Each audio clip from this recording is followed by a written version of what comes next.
अलग चीज है। Yes. तो ये अलग कैसे?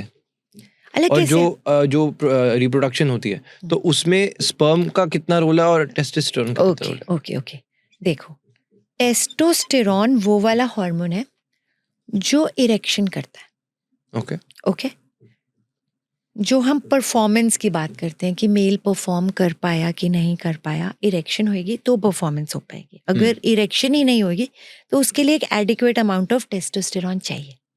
अच्छा, ठीक है। अच्छा।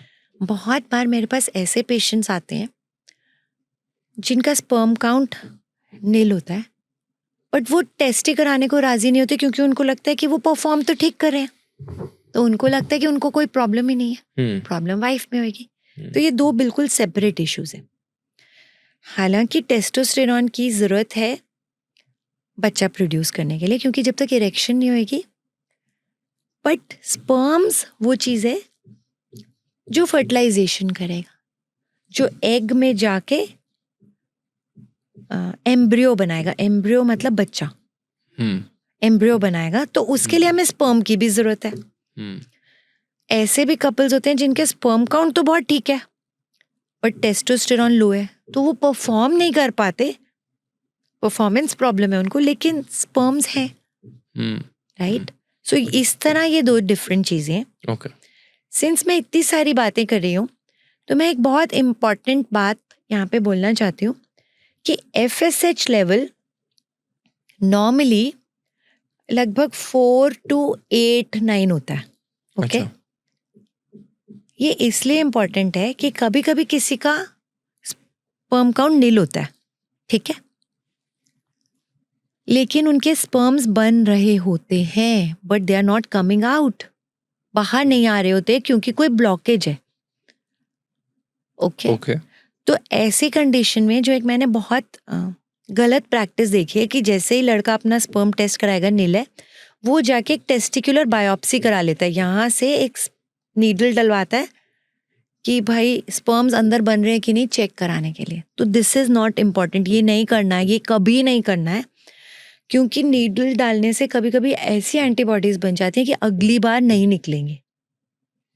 कि अगर किसी का स्पर्म काउंट नील है तो सीरम FSH चेक कराएं। अगर सीरम FSH बहुत कम है, बहुत कम, यूजुअली 1 से कम होता है, तो इसका मतलब यहाँ पे जो मैं ब्रेन में बोल रही थी, यहाँ पे उनके हॉर्मोन्स ही नहीं बन रहे, ठीक है, इसलिए स्पर्म्स नहीं बन रहे। तो ये पेशेंट्स को ट्रीट करना बहुत आसान होता है कि ये वाले जो हॉर्मोन्स है आपने सप्लीमेंट किया, उनके टेस्टिकल्स में हॉर्मोन्स आ गए, स्पर्म बनने लगेंगे। तो इनको कहीं से स्पर्म लेने की जरूरत नहीं है।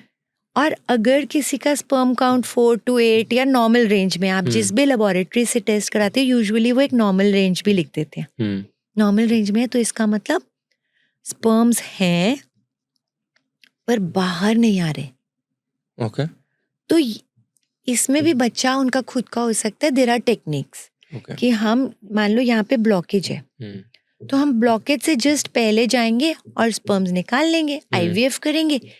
IVF में ICSI करेंगे, यानी एक एग में एक स्पर्म अंदर इंजेक्ट करेंगे, बच्चा बन जाएगा, जिसको मदर के अंदर प्लांट कर देते।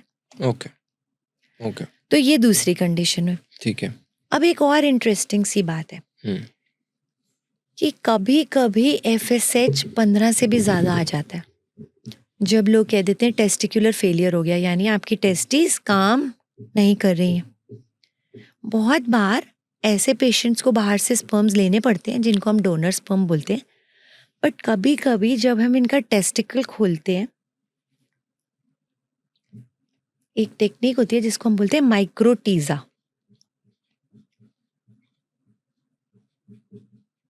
जिसमें हमने स्किन लेयर हटाई, टेस्टिकल में से कोई कोई एरिया होता है, माइक्रोस्कोपिकली देख के हम वो टिश्यू निकाल लेते हैं और उसमें भी कई बार स्पर्म मिल जाते हैं। तो मैंने 27 FSH में भी स्पर्म्स टेस्टिस में से निकाल के खुद का बच्चा मतलब हमने किया हुआ है।